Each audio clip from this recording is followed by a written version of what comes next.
Welcome. It's lovely that so many of you are here on this session today. I'm Gerald, the Chief Executive of BookTrust, and I'm so delighted to have the opportunity to speak with you today.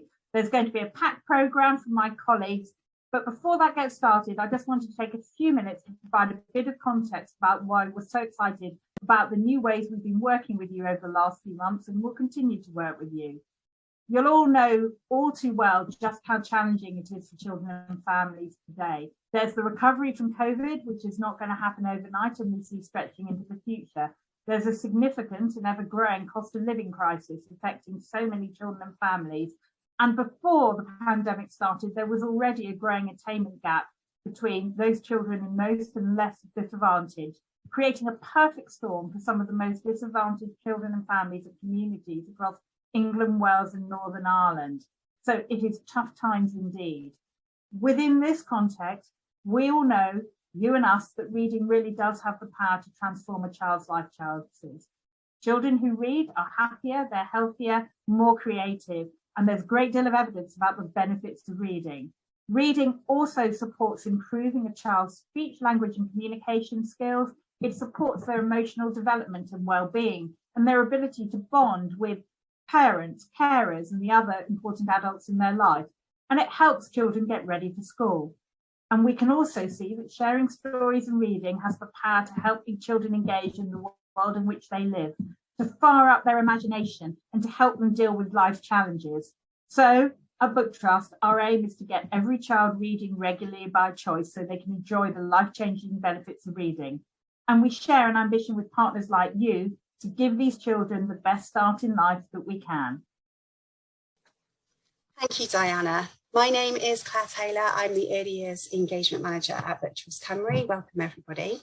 Today's session is split into two parts. Our panel discussion will focus on why connecting children living in poverty with opportunities to share stories, pictures and rhymes is so important.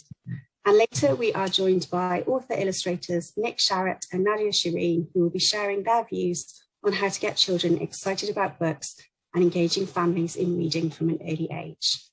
We're joined now by our panellists, Bethan Webber, Connor Allen and Paul Howard. Welcome. Could you please introduce yourselves? Let us know about your role and why you're passionate about connecting children and families with books, stories and rhymes. Bethan. Hi, thanks Claire. Yeah, I'm Bethan Webber and I'm Chief Executive of a charity called Homestart Cymru. We're a family support charity working in Wales, supporting families predominantly through a volunteer model of support. So volunteers go into family homes once a week and provide support, which can take a number of forms, but basically helps the family to progress their own co-designed journey of change that they want to make. We're hugely passionate in Homestart. Everyone is very, very passionate about children getting the very best start in life, regardless of the circumstances that they happen to be born into. And we know that poverty rates in Wales are very, very high. So a third of our children are living in poverty and it's worsening. And I'm really passionate about reading from my own experience personally. As a child growing up, I was encouraged to read avidly, often, and all kinds of things. And we discuss books a huge amount at home. As a parent of my own 3 children, it's been a really important part, but obviously through work as well, I'm sure we'll go on to touch on it. I know how important it is to a child's development and also to the quality of life that a family can have living in amongst all the challenges of the day. Thank you, Bethan. Welcome, Connor. Hey. Hi, I'm Connor. I'm the Children's Laureate of Wales. And I'm passionate because I think, simply put, the children are the future, so they're the next generation of writers, of poets, of teachers, doctors, politicians, everything, they're the next generation. So for me, it's just about enhancing their understanding and their development through books and through creativity, because, they're the future. So, that's me. Thank you. Paul. Hi there, I'm Paul Howard. I'm a children's illustrator for the past 30 years. I've done books like The Owl Who Was Afraid of the Dark by Jill Tomlinson and recently The Burpee Bears by Joe Wicks. I'm currently the Children's Writing Fellow for Northern Ireland, and my role within that is to engage children in reading and creating stories. I'm passionate about connecting families with books and pictures and rhymes, because I think it strengthens bonds between the generations and the sharing experience as well. I don't think it could ever be taken away, and just turning pages together, even in following visual narratives, whether they can, whether the child can read at that stage or not. No matter what the literacy level is, it's full of enjoyment and fun, builds empathy and a degree of escapism as well. So you can actually put yourself into someone else's shoes and see the world from a different perspective. Absolutely. Thank you. Well, welcome everybody. We know at the moment that the cost of living crisis is having a huge impact on families.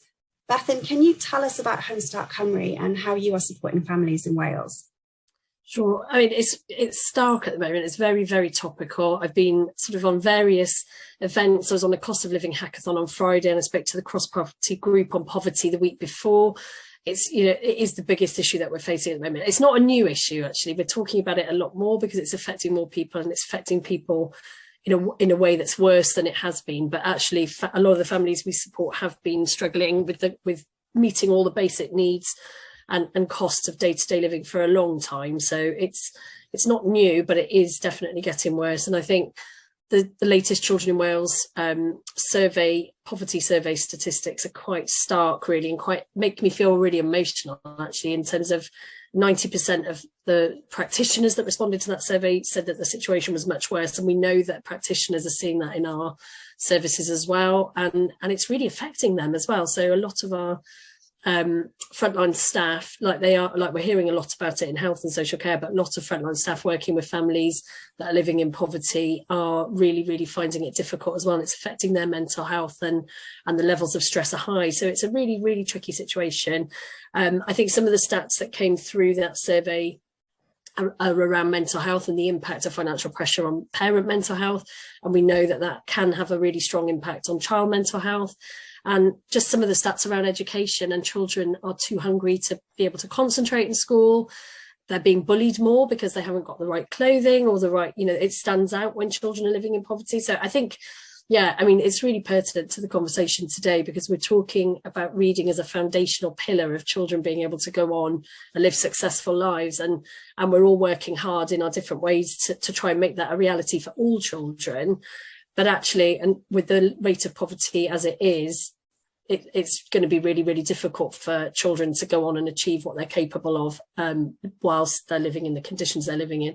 And I think, a couple of stories have stood out to me. One isn't a family, actually, but it came through the hackathon on Friday, which was from a housing association of an elderly person living in a housing association flat. And they are already turning off that because they're worried about how they'll manage through the winter. They're turning off their electricity at night.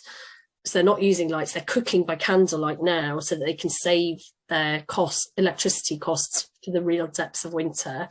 And families we're supporting are making decisions around, do they buy a bed or a washing machine? If a child's outgrown a toddler bed, parents are sleeping on sofas. So yeah, it's really, really tricky at the minute and really, really difficult for families. Are you seeing any changes in demand for your services? Yeah, absolutely. It's the heightened demand has been a factor really since kind of the latter end of the pandemic, where we just, when lockdowns finished, the kind of escalation of demand for support has intensified. So families were already really feeling under pressure because of the pandemic and all the the things we know, all the people that went into the pandemic facing challenges such as poverty, that their issues and challenges were exacerbated through the lockdowns. So that we'd already seen heightened demand, and then it's just through the roof at the moment. And there's all kinds of strange kind of different demands coming through, like we're seeing a lot more younger terminally ill parents. I don't know if that's just an anecdote and just a coincidental factor, but at the moment, we're supporting some families with some really difficult terminal situations for parents, which is not something we normally come across as often. And just, the anxiety and the financial pressure and anxiety are the top two at the moment. And heightened demand, and I think just were, you know, the families we're supporting, it's a different level of support they're needing than it was before the pandemic. Okay. Connor and Paul, when you're out and about meeting families and visiting schools, are you noticing changes in what children and families are finding difficult at the moment? Are you seeing anything particularly difficult or different? Well, personally, most of the things that I do within my role as a Children's Writing Fellow for Northern Ireland would be going to schools and like visiting schools. It's very difficult because normally, you know, for authors and illustrators to go into schools, you know, normally it's a paid commitment where the schools have the funds to do that. In my role, as I'm sure it is probably with Connor's as well, it's like, you know, they get me to go in for free. So I don't see that direct effect, but I'm sure it is really there for other illustrators and authors. You know, they maybe are not getting the invitations like they used to, because obviously like schools funds for school are having to be redirected into heating costs, electricity costs. So therefore there isn't that money to play around with. There's nothing spare. If anything, like they're probably just more worried about how they're going to survive, you know. Like I mean, I read a thing there in the newspaper the other day about 90% of teachers worrying about, you know, how things are going to develop, and it is a real worry. But I mean, like I go in and I encourage the children, I inspire the children to get into books, get into reading, and really I just see that part of what I'm doing as kind of, it is a little bit of escapism from the reality, which probably they're no doubt like facing every single day, you know, we're at home or within the school, though the teachers will do a fantastic job of hiding any you know, stresses and things. But yeah, I'm sure it's very real. That's my perspective of it anyway, from, you know. Absolutely. And I think we've just seen in the news yesterday, schools are fearful of running out of funding. So it's definitely really difficult times in education. Connor, Bethan touched on the fact that the latest figures show that over a third of children in Wales are living in poverty. How can access to creative works like books and stories, rhymes and songs help empower children who are facing difficult circumstances? My biggest message as laureate is empowerment, you know, because I feel empowerment is the greatest creative tool that we can ever offer a child and a young person. Because if we can empower them to look beyond and see where they want to go, then all we're doing is just unlocking the door and just saying, through that door, that's all your potential. Every single possibility of who you can be and what you can do is all contained through that door. Empowerment is just as simple as just opening that door, because every great person that I look up to, that we've all looked up to, you know, when we were younger, they all started off as just, you know, like the same as those children, just in learning, but someone or something empowered them. And then that kind of that ripple effect carried on, you know. I wrote just then when I was listening, and I was just like, it's, for me, what was so heartbreaking then is that it feels like it's a privilege to be able to read and to be able to have access, but it's not a privilege to read and have access to books and creativity. It's actually a human right and a necessity, because if we don't allow that, and we don't allow children to flourish and have those escapisms and have that like empathy is the highest form of knowledge, and books are one of the biggest and the easiest keys to unlocking that knowledge. Allow people to escape to different worlds and to be different characters. Allow them to walk in the shoes of other people that have come before them, that will come after them. It all starts with that, you know. So for me, like, one of the biggest things I always see, it's mental health, you know, like children's mental health. And I know COVID probably has the biggest impact and factor on that. But I think it is that, I think they're entwined, you know. I think like the rising cost of living for families does have that ripple effect on children's mental health when they're seeing their families, you know, having to decide between, do we keep the heating on or do we feed our children? Though they're life-changing decisions. They're not something, you know, that they're taken lightly. And you know, growing up on on my estate, you know, I saw much of that, you know, where like families are, we're just like, oh, well, you know, chuck on another hoodie or another blanket. It's what I say in one of my poems, you know, from when I grew up, because it is that, like, we live day by day. We don't live like people live paycheck to paycheck. They don't live, you know, like knowing that, oh, well, I've got this amount of money that's going to set me aside. We live paycheck to paycheck, you know, and if people on benefits, they're living from benefit to benefit, you know, so it's not a case of being like, it sounds really bad to kind of diminish books, but I feel like books are like the last thing on a lot of people's minds when they're faced with life-changing choices of like, do I heat my house and keep my family warm, or do I feed my kids, or do I get them a book, you know? So that's why it's not a privilege, and it shouldn't be, you know? Like, everyone should have equal access to that. I realise I'm rambling now, so I'm going to stop. No, you're not. You're not at all. I'm getting heated, man, you know? No, but it just, like, honestly, that then, like, what Bethan said, really, like, I understood very fully that I'm, like, I come from a council estate. I'm from Newport, you know, at one point we had, like, very high crime rate, our poverty lines low, you know, like, I get it.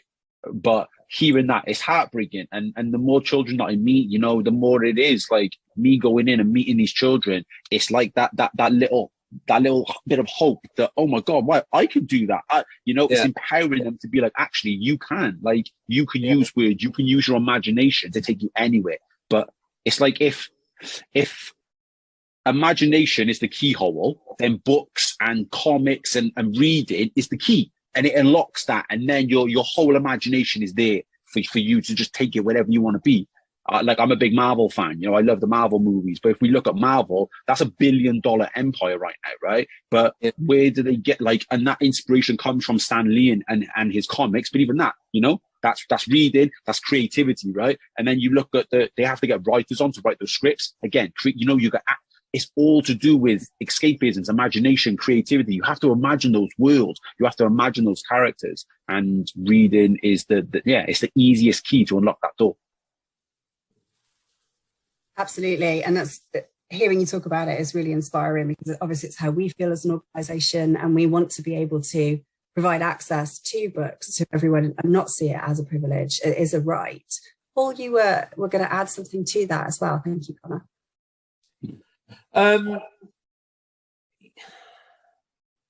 Yeah, I think it's really about, like, you know, I mean, when I visit schools as well, I'm much like how Connor was just saying there, you know, it is that sense of, I'm using visual literacy, so I'm kind of like really, really easy access point for all children of all abilities. So I walk into a school, I don't know, you know, what anyone's learning abilities are, or whether they've got difficulties or whatever.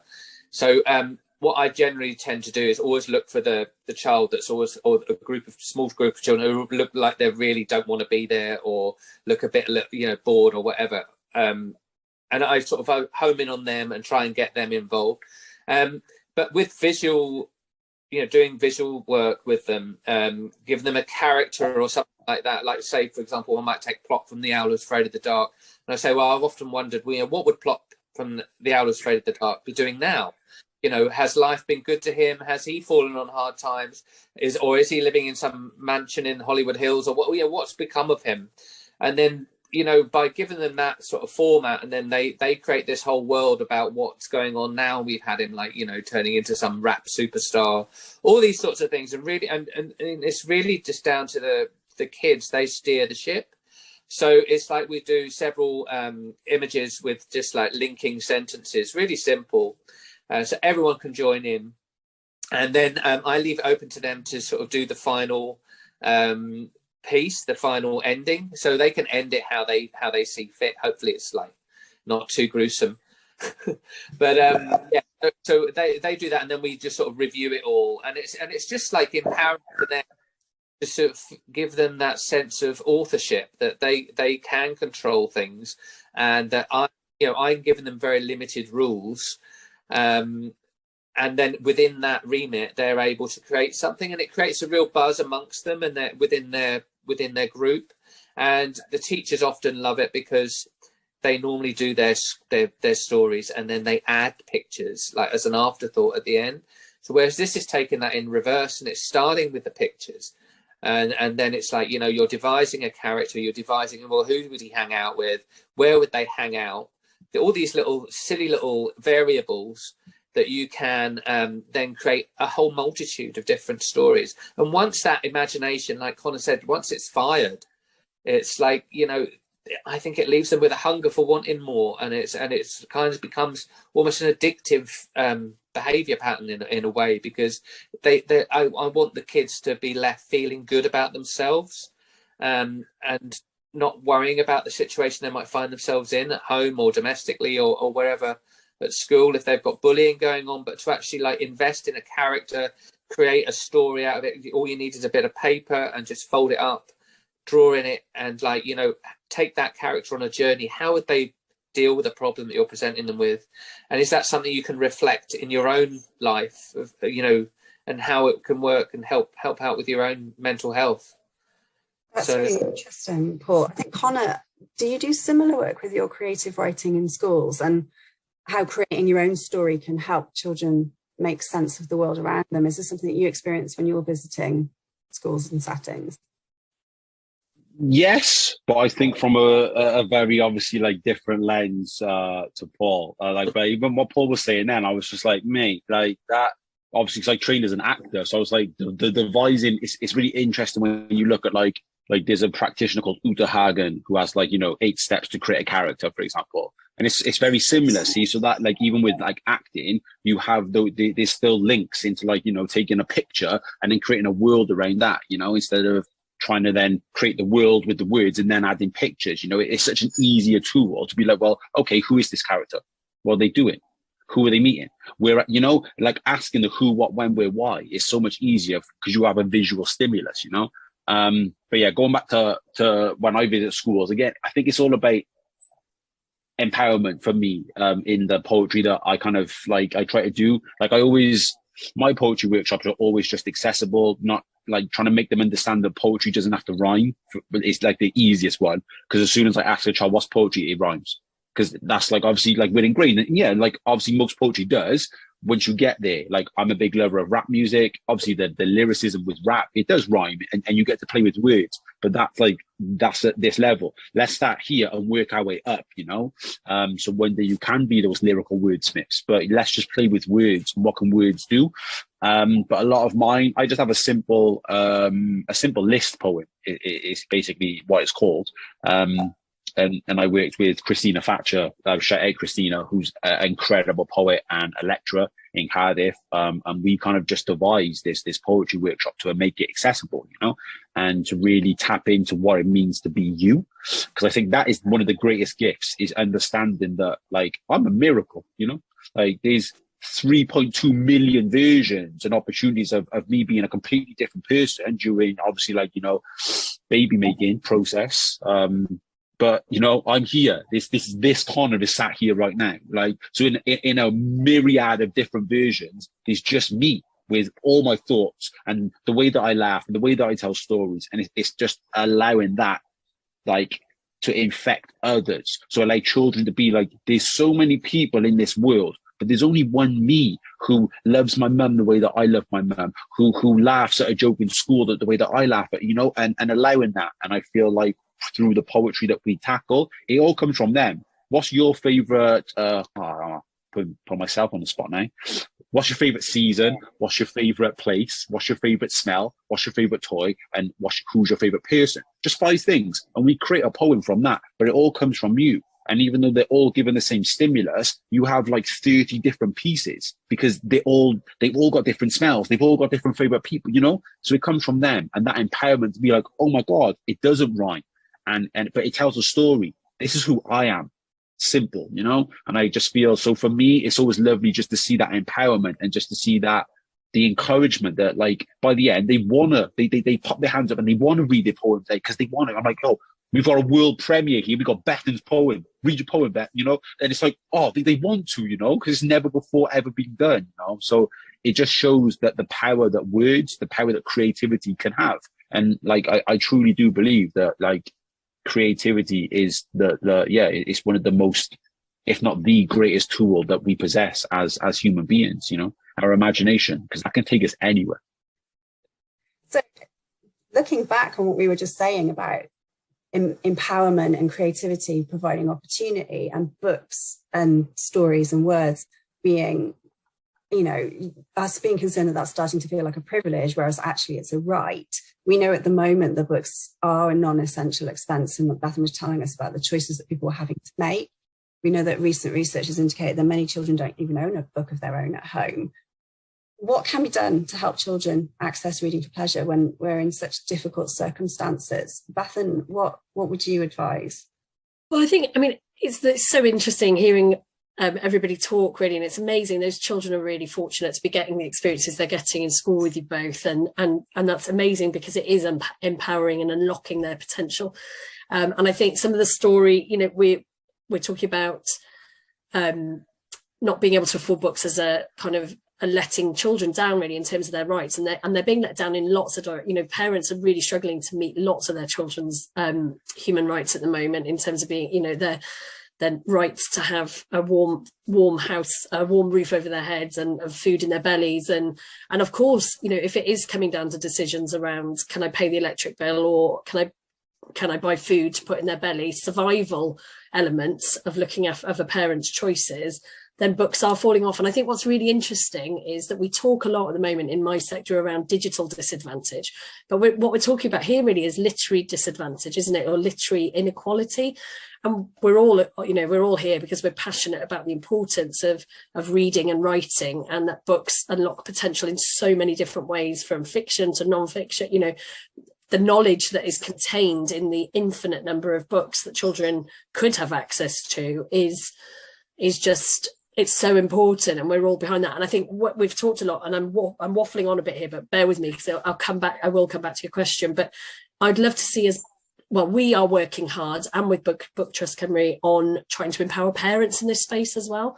And I think it's really important what you're doing in schools, because I'm not a neuroscientist, but I'm going to try, so I may relay this in, hopefully you'll get the gist. It may not be scientifically accurate, but we find in all of the work we do with parents, if they've not had that behaviour modelled to them as a child, they've not laid down the fundamental pathways in their brain to be able to do it. So even something simple like playing with Play-Doh, because there's a blocker there for parents to be able to sit down and do it. And for those of us fortunate enough to have had experiences like that in our childhood, it's really difficult to understand why something so simple is really difficult for people. But until it's been modelled, and our volunteers sit with parents and model making papier-mâché or Play-Doh or reading, and then it lays down, I presume, the pathway where it helps that parent to adopt that behaviour and then go on to have that behaviour with their child. And reading is a good example of that. And I think where it's fundamentally important is if that parent hasn't had that experience themselves and they're not getting support from an organisation like us, then it's not, even if it was affordable, it wouldn't necessarily be the top priority for a parent. But if children are not getting that experience, then they themselves are not, their brain isn't developing in the right way either. And we can empower children through the types of activities we're talking about, but actually if we don't do it if we don't support them to develop that aspect of their thinking and their brain, then they're going into school and they're not actually able to fully access all of the education that's on offer to them in that space, because their brain pathways are just not developing in the way that they should. So it's so fundamentally important. And of course, we've stripped out loads of libraries, haven't we? So libraries are not as accessible anymore, but they are still there. And I think we've got to focus on, I think we need to be shouting louder, because everybody is shouting about digital disadvantage, especially after COVID, where, you know, loads of services have gone online. You can't get a universal credit claim in if you haven't got a device that's functioning in a way that can access their complicated forms. So that rightly so, people are shouting about everybody needs to have access to digital, otherwise you can't access your healthcare, your employment benefits, your employment advice, job interviews, elements of education. But we should be shouting louder about access to literary advantage as well, because it is absolutely fundamental to a child's ability to aspire for more for themselves as well. Like I think both of you have talked about, but reading books, it's an escape from the current challenges of today, but it's also, it opens horizons, doesn't it? It opens perspectives. You can see beyond the sphere of your current world and you can escape into another world, and that broadens both a child's aspiration, but also a parent's, and fundamentally for us as an organisation as well, and the work that we do, because our work is really all about giving, in the most difficult of circumstances, parents and children the best chance to have the strongest bond together. Because research shows that if a child and a parent don't have a strong bond, they're very unlikely to fulfil high outcomes in, or, you know, any outcomes in life, really. That bond is so essential. So what we are really passionate about through reading is that as an activity parents and children can do together, and it really fosters really strong attachment and bonds. So I think the type of work we're doing together, Claire, in terms of the programme we've got, where our staff and volunteers are taking the resources from BookTrust Cymru and work supporting families, not just to have access to them, but to be able to use them together, is really, really powerful. And I think we need to be shouting louder for maybe different ways of doing libraries, because, you know, I'm not sure what the stats are around libraries. I know in the communities we work in, they've been stripped out in lots of places, but there is more we can do. I think but we need to get a bit more momentum behind it. Yeah, absolutely. And thank you for just touching on the work that we're doing together. So BookTrust Cymru and Home Start Cymru are working together in our new early years pilot scheme, where we're providing resources to your volunteers and staff that are going into families. And like you said, the modelling is so key. It's really important, and that can be a really big barrier. If a parent wasn't read to themselves, they might not necessarily know how to read to a child, and people start to feel intimidated by books and intimidated by reading. It feels sometimes like something that you do in school, not something that you necessarily do with your baby or your toddler. So there's a lot to unpick in making people feel like books and reading are for them, and therefore books and reading are for their children, and they create opportunities. We talk a lot, and this is really a question for everybody, we talk a lot about the transformational power of reading, and that children who read for pleasure are more likely to grow up to be successful and have better opportunities. What are your views on this? Is this something that you agree with, Connor? Yeah, no, 100%. I'm going to flip back just quickly, just to that previous question, because I feel like also with books, you need to see yourself first to engage. So you need to see your experience, because then that also is like half the battle, you know? So I always attune it to like growing up, you know, like very light skinned, but mixed race. You know, I never saw mixed race characters in books that I was reading, even with toys that I was playing with, you know, because even that's another form of creativity and a form of imagination. But like when I played with action men, all my action men were white, you know, there was never a brown action man or a black action man. So, you know, so it's like you have to see yourself and have to see your experience being kind of portrayed back at you to feel like, oh, actually my story, my voice is worthy because there's other stories like mine. Yeah, that was just, I just wanted to add that quickly. But in terms of, your other question, Claire, 100%, I definitely agree, because by having that chance to kind of like, when you read, like, again, it enhances your imagination, it enhances your creativity, right? But also there's literacy skills, there's communication skills, there's reading out loud, there's confidence building, like there's so many. So even like when I'm in schools, for example, and I'm like, hey Paul, do you want to read your poem? And then Paul comes up and he reads his poem to everyone. You're like, what, you know? And I'm always like, let's give Paul a massive round of applause, because one, it's not easy speaking out loud for starters, and also it's not easy speaking in front of everyone, even if it's your friends are going first. So a round of applause, you know? So I feel like reading, 100%, it just boosts all those like fundamental core skills: communication, literacy, reading, speaking out loud, you know, like articulation. There's so many stuff that, like, obviously when you're a child, you don't obviously think, oh, I'm doing it for those reasons. But, you know, when you're in a job interview, then you're able to communicate clearly. Like, I can answer that question, you know? And like, I think if we trickle it back, even similar to Bethan, you know, I'm not a neuroscientist either, you know? So a lot of my kind of research is like, okay, yeah, I wonder. I'd be interested to sit down with a doctor and a scientist one day, you know. But I think it is like, if you ripple all those effects back from being in a job interview, it's going to be from being in school, being a child. Like, you know, I fully agree that if you've had a better opportunity than when you're younger at reading, at enhancing kind of like those core skills, then I 100% think it benefits you a lot more later on in life. Whereas if you haven't had those opportunities, which again, I think it goes back to the whole point I said earlier. It's not a privilege, it's a God-given human right.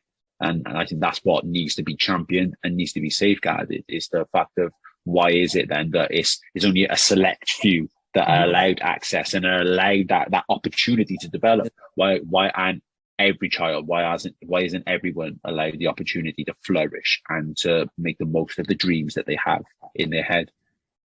Absolutely, thank you. Any advice then for our audience who are working? This is a question for everybody. I'll come to you first, Paul. Any advice for our audience about how to get children and families excited about books and stories, feeling like they are, for them, they're exciting, that's something that they want to do? What would some first steps possibly be to get people reading with their children from a young age?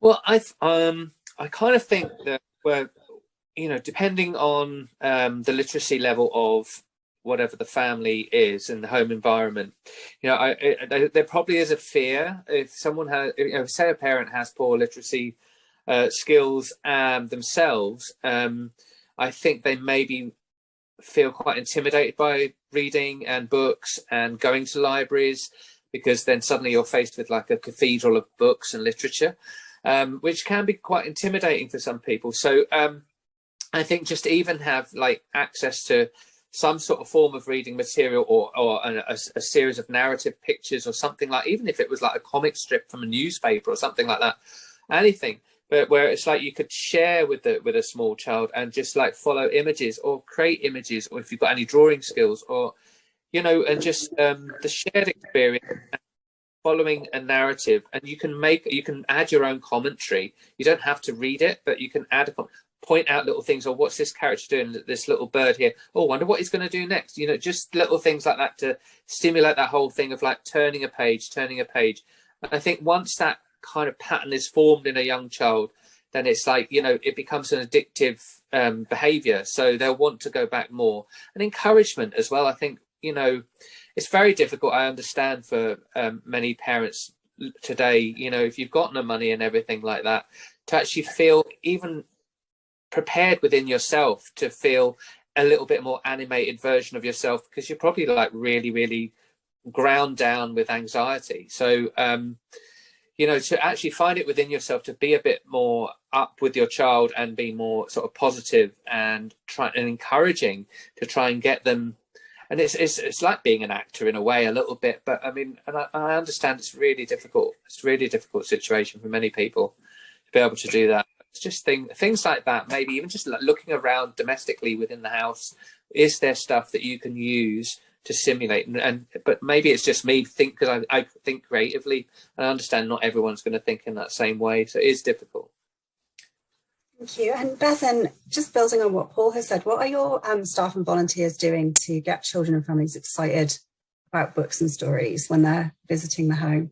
I think some of it, I've talked a bit about building the confidence and the skills is really key. I think also modelling the behaviour builds that confidence, but also just makes them aware of the benefits of doing it. And I'm making them aware of the benefits that aren't just about education and skills for the child, because I think that's sometimes where, particularly for parents who maybe not excelled themselves in school, maybe don't have the best memories of school, feel actually quite disengaged from school.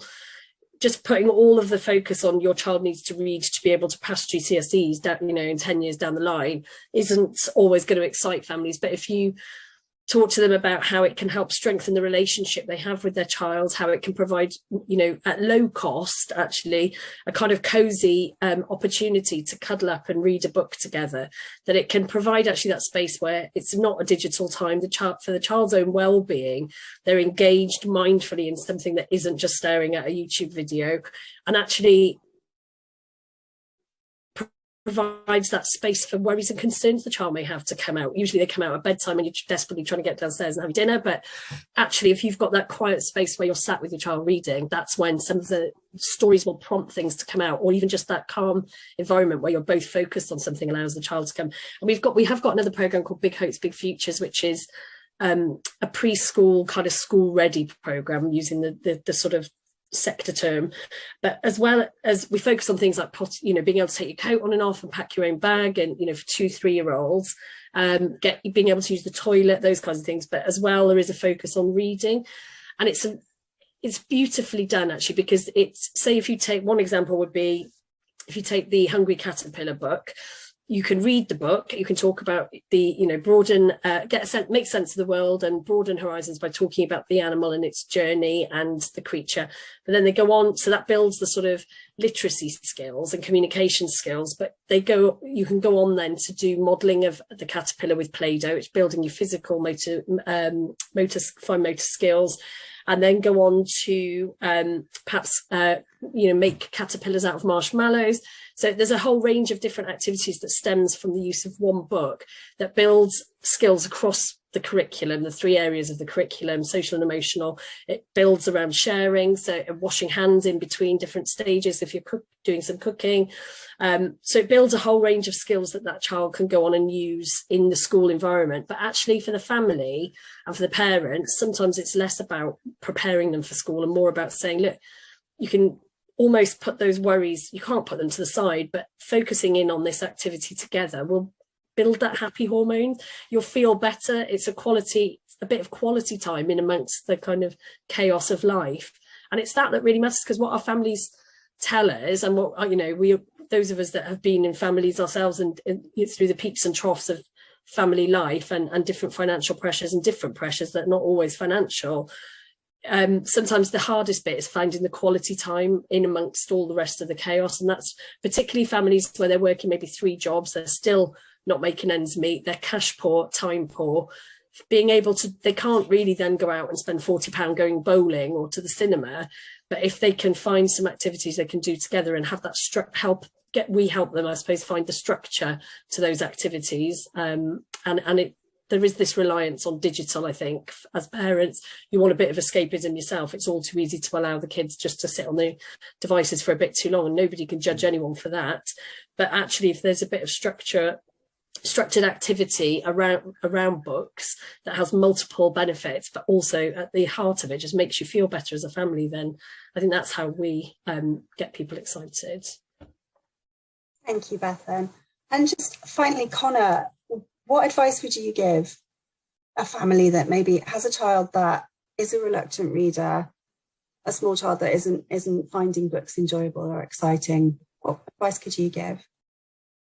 I think leaning into what Bethan has said in terms of like digital, I think don't ever disregard digital, because like we're also living in a very different technological era to when I was a child, so it's like actually like you can now have like Kindles, you've got ebooks, so it's like lean into those because I think a lot of the time it kind of allows,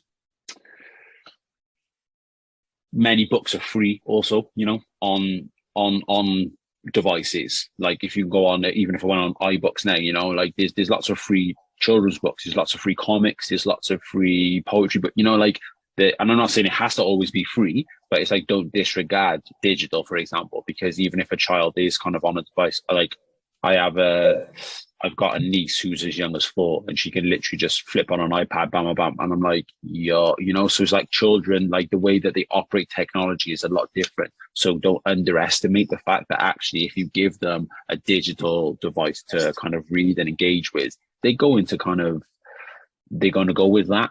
And I think also don't forget the bond and the connection that having that time together really can create. Because I think time is one of the only things that we can control, like we don't control all our taxes, we don't control how much the energy prices are going up or what my water tastes like, even though it's flavored, like we don't control those things. But time is the one thing we can, because we can control how we distribute our time.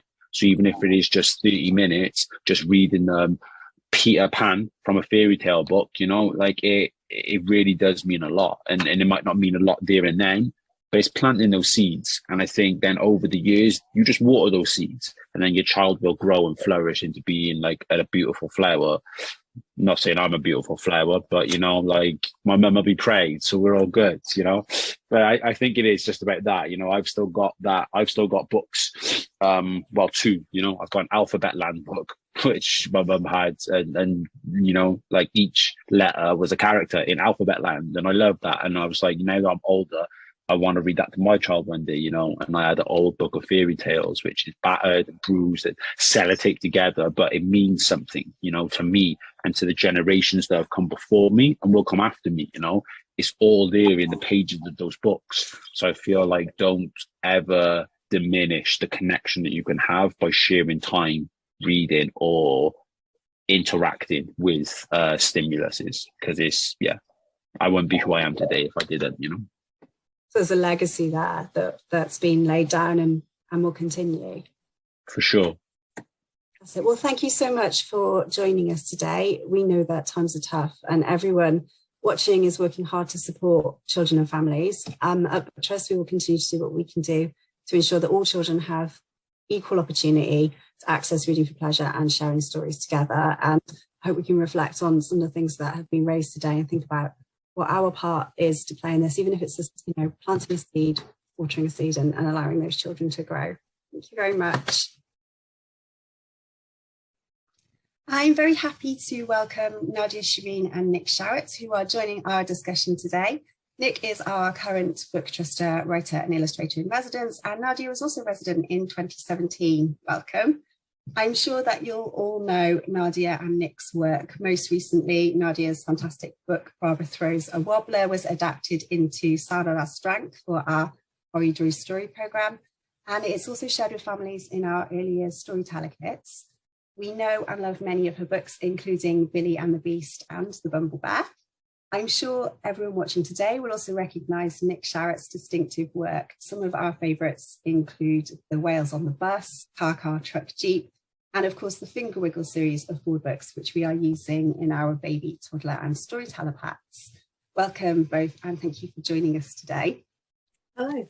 Hi. Hi. This year's conference is exploring how we can connect all families to the transformative power of reading for pleasure. We know that not all children like books or enjoy reading. Did you both enjoy reading as children, Nadia? I actually did. I remember someone describing me when I was quite little saying, well, she just reads as in I would read road signs, I would read the back of cereal packets. I was a natural reader. It came easily to me. That said, we didn't have many children's books in the house, but I think what it was that my parents were readers and my big brother was a reader. So it wasn't really presented as a duty for me to do. It was just a thing that everyone in the house did. So I think I must have just looked around me and gone, well, I guess we read. So I have always been a reader. Nick, did you have a similar experience? Yes, I was a reader too, and I'm one of four. So what was quite nice about our family was that we each had a few books ourselves, but put all together, we had quite a lot of books to look at. And I liked looking at my brothers and sisters' books just as much as my own books. And so we had quite a nice sort of library at home. So we were lucky. I don't remember learning to read. I was thinking about this, but I don't remember learning to read at school. I don't know why. I think I didn't have the most inspiring books. I read with Janet and John books, which shows how old I am, and they weren't very inspiring. But I do remember going to the library and discovering picture books, and books with really wonderful pictures is what got me hooked into reading. It was the pictures that really attracted me and made me want to discover what the words were saying that went with the pictures. Do you think it's important that children are introduced to books, stories and pictures from an early age, Nick? Absolutely. I think, it's proven, isn't it, that the earlier that you are introduced to books, the better it is for you. And you can't be too young to get involved with books. I think I remember I was lucky enough to illustrate some books for a series of books called what were they called? I've actually got one here, Buggy Buddies, and these are little books that clip onto pushchairs or prams. And and there are variations of this, other sorts of books similar to this. And I think this is just the most fantastic kind of thing to have, because you put it onto a baby's pram, and the baby, you know, will discover what a book is and discover how to open the pages and become familiar when they're only, you know, a tiny tot, and that will set them off. Because I know when I've been into schools and I've heard about children who just don't know what a book is. They don't actually know how it operates. And the sooner that you can get a child familiar with the concept of a book, the better. Absolutely. I'm really enjoying, as you're sitting there, all the beautiful picture books that you've both produced. And I just wanted to spend some time thinking about pictures, because we know that they are, as you've both said, a way into reading. How important do you think it is that pictures are used to inspire small children to read, Nick? I think it's absolutely essential. I don't think, well, I can't imagine a child being interested in a book if it doesn't have pictures. I think the two go together. Reading and pictures for very young children have to go together, because it's the picture that attracts you to pick up the book and look inside it. And it also really, you know, it's a fantastic tool in beginning to learn how to read, because it gives you the pictures will give you lots of clues as to what the words say. And yeah, I'm absolutely a massive fan of pictures in books. I prefer to have pictures in books when I'm reading now. I mean, think about covers. And Sorry, Nick, carry on. No, I was just going to say, think about how your books that you choose to read are very much affected by the covers. You know, I can't read books that I don't like the covers of. So the visuals, I think, are a hugely important part of books and of reading. Don't you think, Nick, there are different, like, I don't understand why we sometimes treat pictures in books as like a little bit of decoration at the end. That's not what they are. They are telling us a story. And I think it's so essential, even if you can't read at all, you can read images. Yes. You know, our brain is still working, and our brains are still trying to figure out the story. And sometimes people say to me, oh, I think my child is too young for picture books, or they're a bit young for that yet. I'm like, no, they're not. It doesn't matter if they can't read the words. It's enough not at all. Turn the pages, form a narrative. And like you say, Nick, you know, they get clues, they get information. I always think one of the magical things about picture books is we have words that tell us part of a story. Images tell us another part of that story. But the magic bit is what our brain does, that third element, that third bit that makes it into a triangle. And that's what the reader does. And if that reader's not so hot on kind of reading words, they're still reading image, and they're still constructing the story. Anyway, I get very excited about this, because I'm not sure why we've decided that we don't need images in books, even as adults. No. I don't see, I think they can only enhance our experience. So Nick, we love your finger wiggle books. We've got them in our packs at the moment. They're in BookStart Baby. They're also in our early years partner pack, and in our storyteller kit as well. Where did the finger wiggle idea come from? Well, I've got one here. Can I just do a little finger wiggle? Because I do like playing with them. So here we are. Got the little finger wiggle. I'm delighted that you've got them in your packs. I've done loads and loads of books with holes in. I've done about 7 or 8 different sorts of novelty books with holes in, and I can't even remember how it began, really. I think when I was back in the 90s, there were 1 or 2 other books with holes in that inspired me. But I think it is a really, really good novelty, because it adds that interactive element, but you haven't got a flap that can actually tear off. They're quite, you know, it's just a hole. So from the publisher's point of view, it's nice and cheap and economic. And from a child's point of view, or a parent's or a carer's point of view, it's quite a sturdy little book, and it's not going to get damaged too much.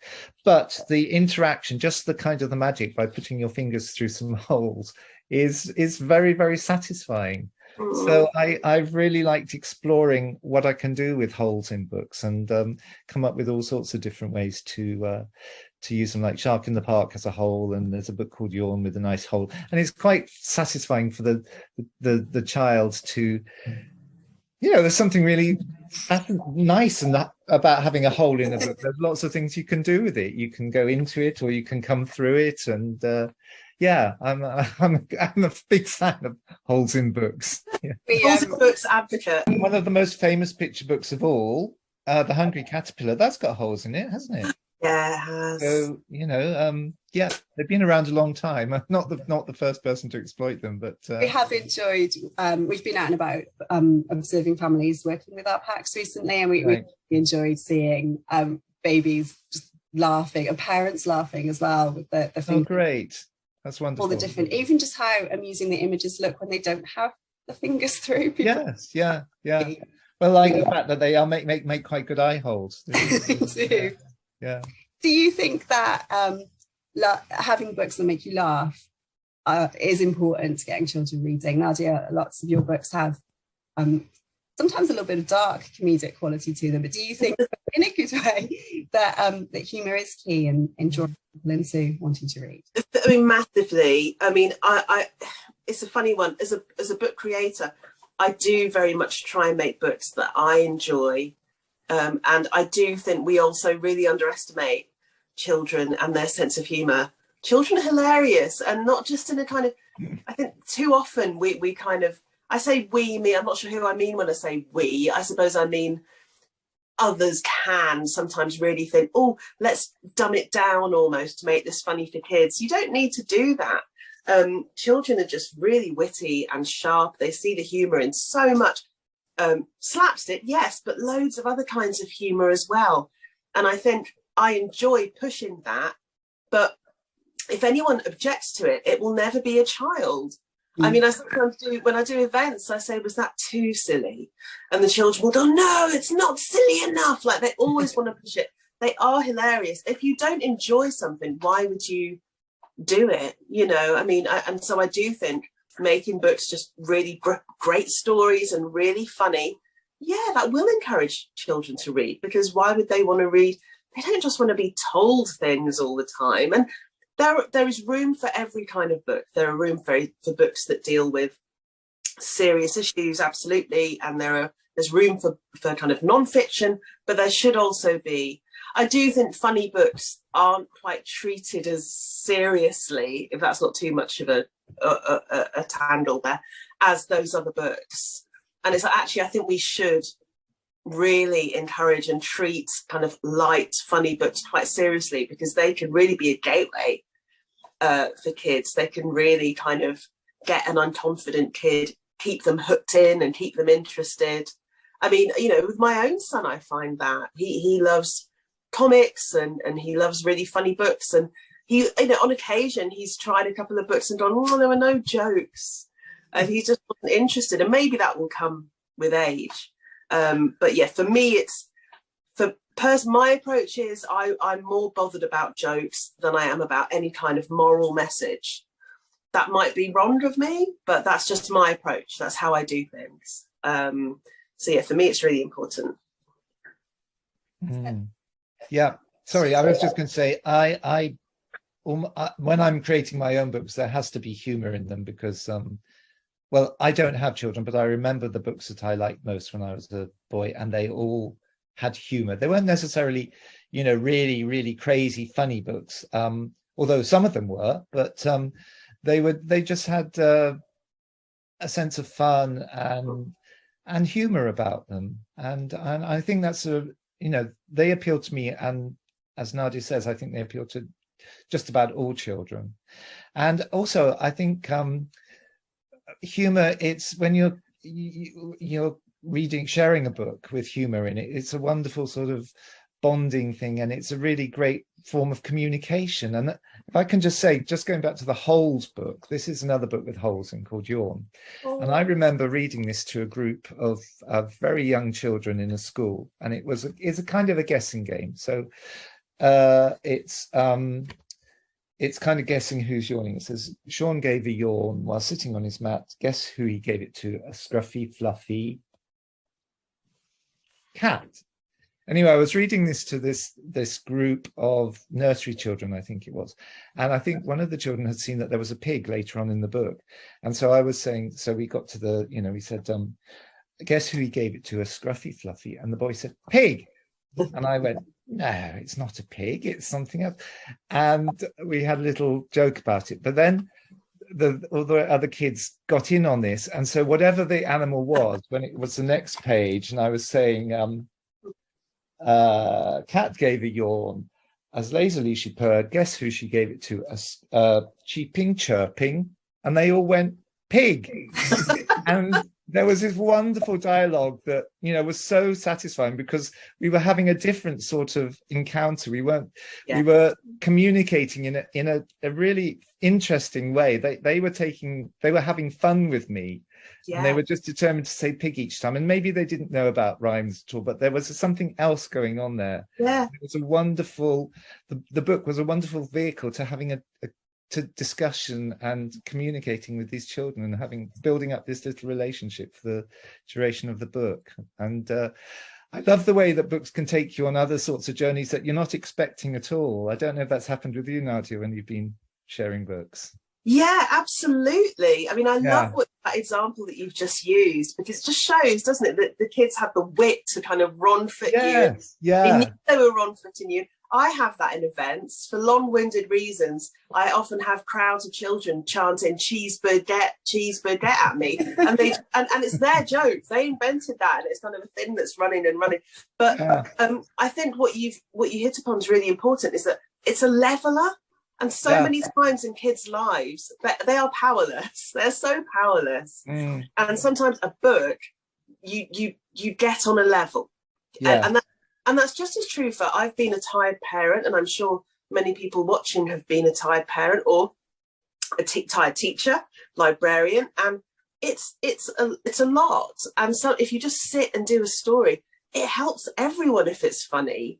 If you're reading aloud to a bunch of kids, it helps you if it's funny. If you're exhausted and it's 7:30 and you're trying really hard to do bath, bed, book and all that stuff, I always think of whenever I write a picture book text, I do always think of tired parents at 7 o'clock, because you just think, just make it easy for them, keep them interested as well, let them have a little laugh.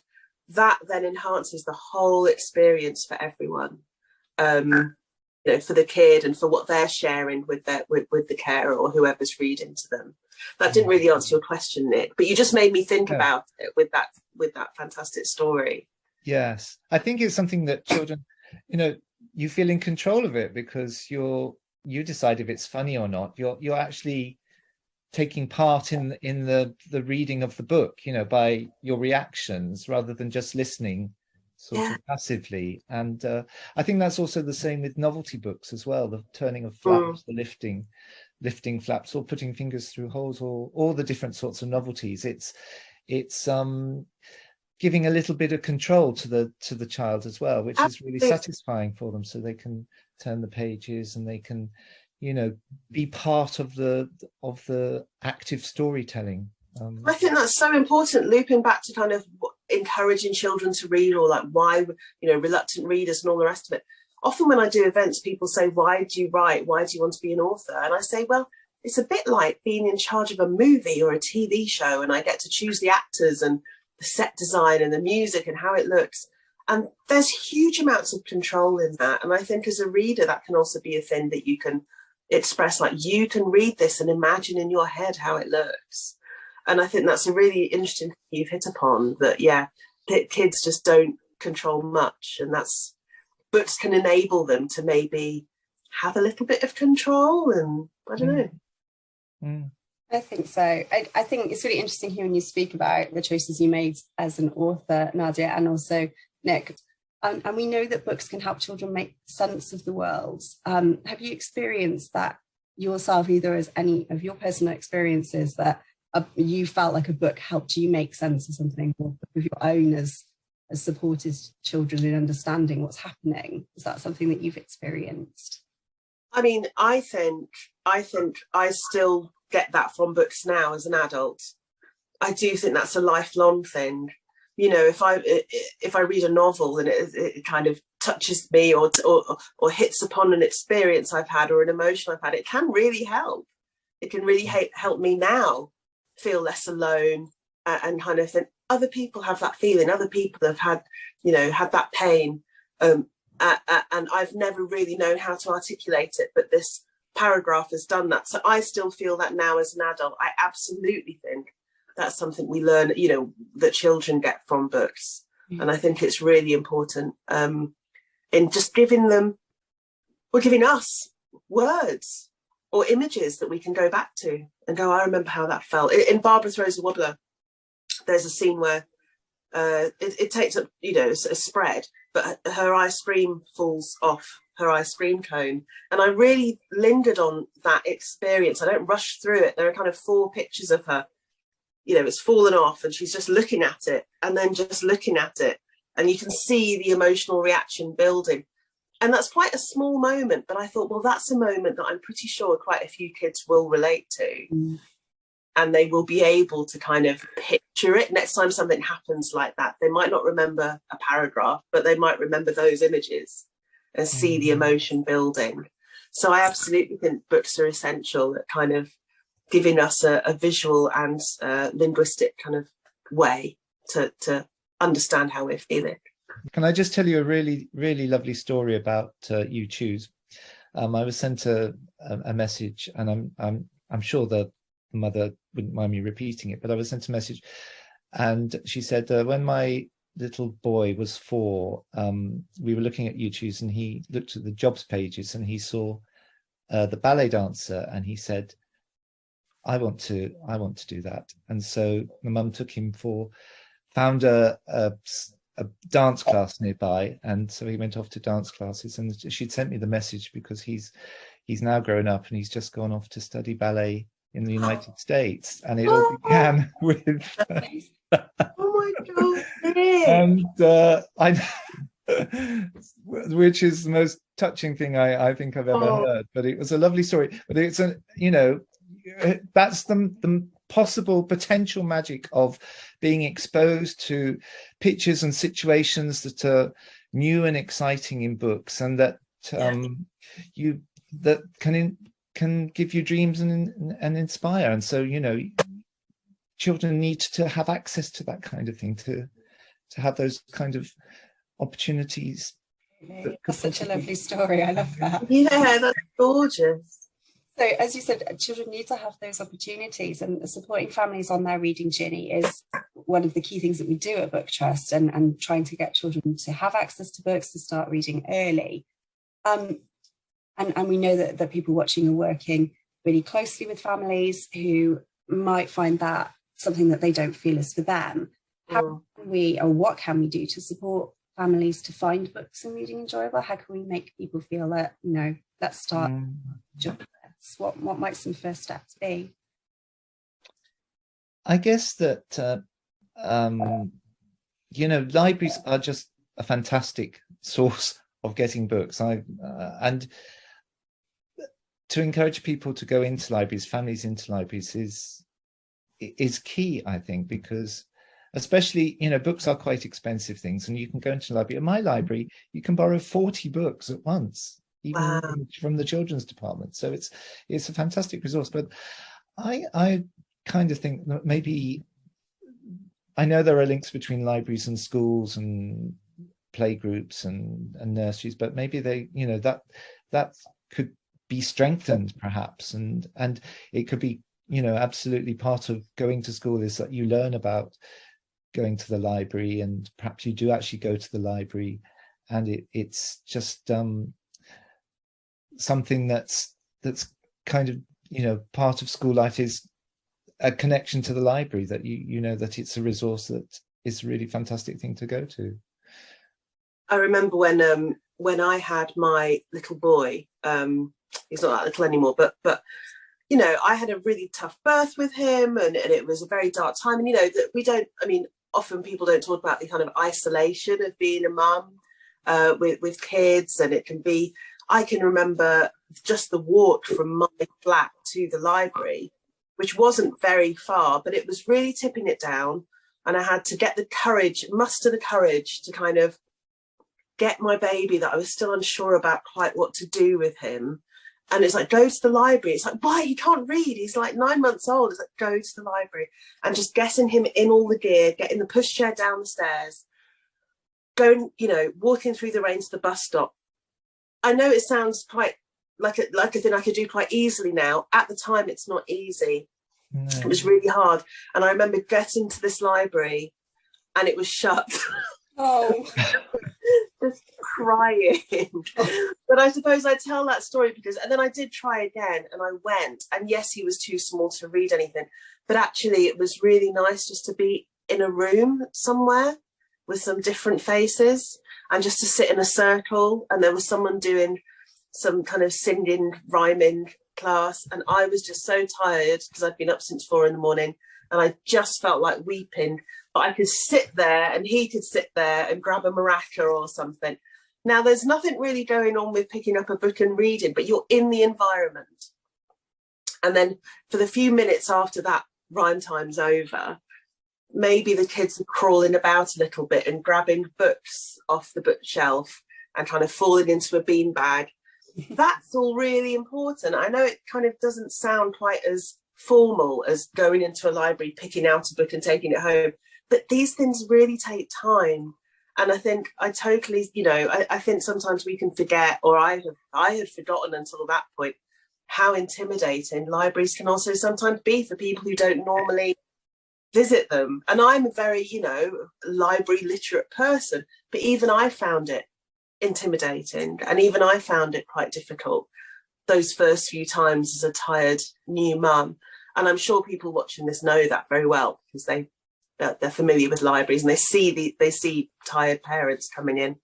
But I just think there's maybe more to it. I don't have any neat answers, but I feel like if libraries are given the resources to be able to do more of those things, exactly, yeah. It will really help. But I understand it's not that simple, and I know that I understand completely that libraries are, you know, at the sharp end in terms of running costs and all the rest of it. But there's richness there, I think. Absolutely. How do you think that we could support families to see libraries as a place for them, and how could we, as, you know, authors, illustrators, BookTrust, libraries, is there something that we can do to make people feel like I can get there, I can do that? Your experience, Nadia, I think it resonates with lots of people. Just like getting out and getting there is a big battle. Do you think there's any sort of middle ground that we could tread to make that easier? Just chatting about it and just being aware that actually a walk from a flat down some stairs to the bus stop and to get the bus and then to get the baby out of the pushchair, it can feel like, you know, climbing Everest. And I realise this is very mother and baby focused. I know that there are different dynamics of family who'll be wanting to go visit a library. I think on the whole, people do fantastic work, and librarians are extremely welcoming and go above and beyond to welcome people. So I just think more of the same, really. But I mean, really, there's only so much that you can. I feel very conscious that you can't kind of tell people to do more of one thing or the other if they aren't funded and don't have adequate funding and resources. That's what I know. That's what librarians and that's what people desperately need. Yeah.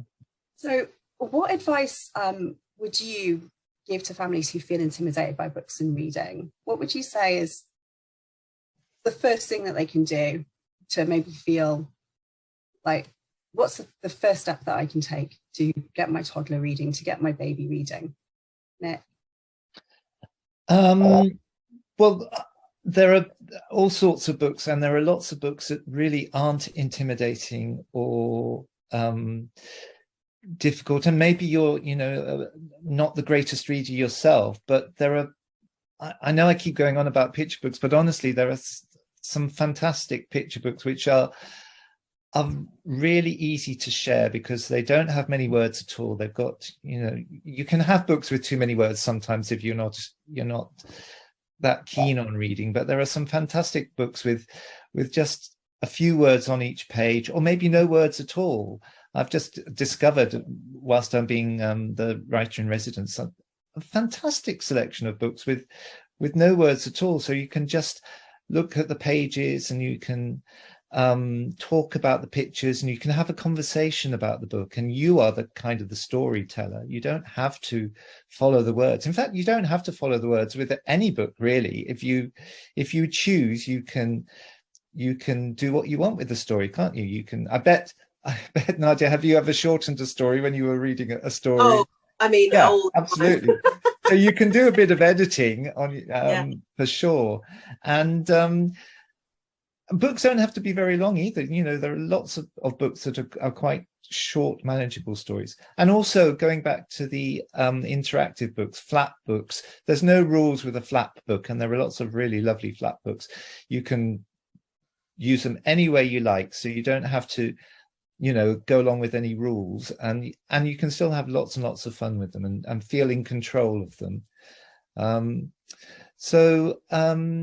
Yeah, books don't have to be intimidating, and again, the humor is softens that, doesn't it? You know, books with humor aren't usually very intimidating, with jokes in.